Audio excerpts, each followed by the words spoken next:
seja bem-vindo. Esse é o História da Literatura Pretensiosa. Sou Carlos Henrique Carneiro com mais uma dica de leitura das mais importantes, clássicas. É a peça Rei Édipo. Sim, Sófocles. Rei Édipo, que é do século V a.C. Uma peça que ficou muito popularizada desde o final do século XIX, quando da publicação dos trabalhos de Freud a respeito das relações entre mãe, pai, filho, o complexo de Édipo. Mas a peça é bem mais antiga do que isso e trata justamente de uma relação incestuosa entre Jocasta e Édipo, seu filho. Como é essa história para você que não conhece? A peça se inicia com Édipo indo até as portas de seu palácio. Ele já está casado com Jocasta e ele vai receber o povo, vai olhar o seu público entristecido, carregando ramos de oliveira, lacrimejantes, pedindo salvação. Um sacerdote, um homem idoso, aparece junto a Édipo e lhe explica o que está acontecendo. A cidade está doente. Mães que têm seus filhos mortos após nascer, doenças, enfim, fome. E o que faz Édipo? Já conhecido então naquele momento como aquele que salvou a cidade da Esfinge, um monstro fabuloso, meio mulher, meio leão. Já vou contar como ele salvou a cidade. Pois bem, já é querido Édipo, ele vai então enviar seu cunhado Creonte até o oráculo de Apolo para saber o que fazer e resolver então as dores da sua cidade Tebas. Quando Creonte volta, traz notícia que é justamente isso, procurar o assassino de Laio, o antigo rei que estava no lugar de Édipo, marido de Jocasta. É necessário, segundo o oráculo, que o assassino seja banido, que isso seja resolvido, que haja justiça. Édipo então vai em busca dos assassinos de Laio, faz pesquisa, ouve a história de Jocasta e fica sabendo que no passado, numa encruzilhada, numa discussão, ele teria sido abordado por homens que o mataram. E isso então é um mistério dentro da história de Tebas. O leitor fica sabendo que uma profecia anos atrás trazia a seguinte notícia para Laio e Jocasta quando jovens. O filho que eles teriam mataria o pai e desposaria a mãe. Jocasta acaba engravidando, mas continua com receio da profecia, embora ache bizarro o que ouviu. Ora, quando o menino nasce, eles amarram seus pés e o deixam numa colina e para ser morto, para morrer. E daí o nome Édipo, de pés inchados ou de pés atados.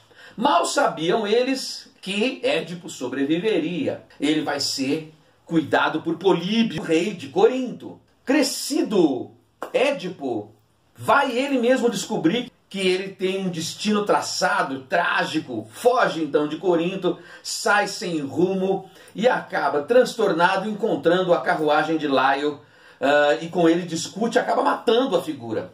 Passa-se o tempo, ele chega até a cidade de Tebas e descobre que lá existe um problema na porta, na entrada da cidade, que é uma esfinge gigante, que é um ser fabuloso, monstruoso, que devora pessoas e atrapalha o comércio.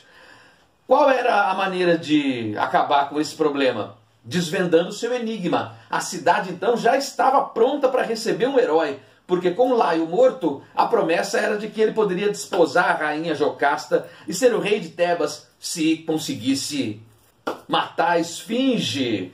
Quem conseguisse essa façanha seria então coroado.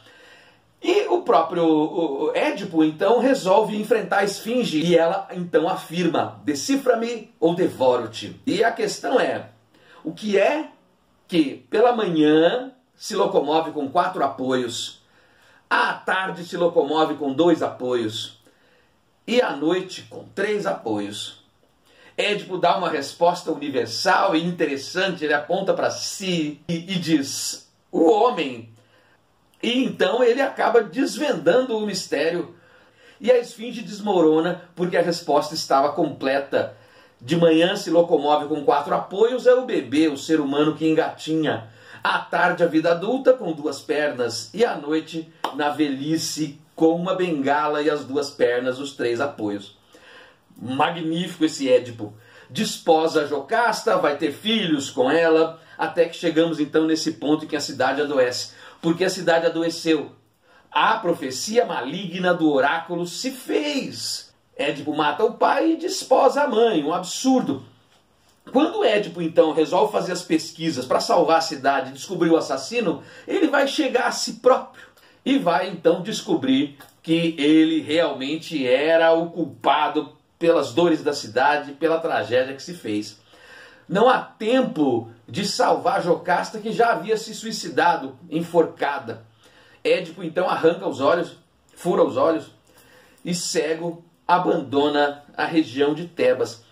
Essa história bastante conhecida, clássica, vai gerar uma série de estudos de Sigmund Freud, o alemão, o psicanalista pensador, que vai buscar compreender essas relações entre o filho pequeno de 3, 4 anos de idade, que vai disputar com a figura materna o amor dela ante seu pai, ou a figura masculina que ali cumpre essa função. E quem tratou do assunto com raro didatismo é Inácio, com o seu livro Édipo, o complexo do qual nenhuma criança escapa. Esse é um estudo dessas relações entre mãe, filho, o adulto masculino, e é uma indicação de leitura interessante para leigos que se envolvem não só com literatura, como aqueles que também não conhecem tanto a história de Sófocles. É possível compreender, degustar, digamos assim, as pontuações de Davi Inácio a respeito dessa questão das relações morais, sociais, históricas, que envolvem a criança ali pelos 3, 4, 5 anos de idade, e seu posterior desenvolvimento ligado à sensualidade, à sexualidade. Há um texto aqui na contracapa que diz o seguinte: o Édipo de que vou falar é uma lenda que explica a origem de nossa identidade sexual de homem e mulher. E além disso, a origem de nossos sofrimentos neuróticos. Aqui vamos conhecer um tanto de histeria, angústia, a questão da castração, o prazer em si. Enfim, vale a pena esse tipo de leitura porque permite conhecer um pouco mais a nós próprios. Isso é bom. Dica de leitura. Espero que tenha gostado. Sófocles. Fica a dica. Édipo e o livro de Davi Inácio, também sobre o tema com caráter psicanalítico.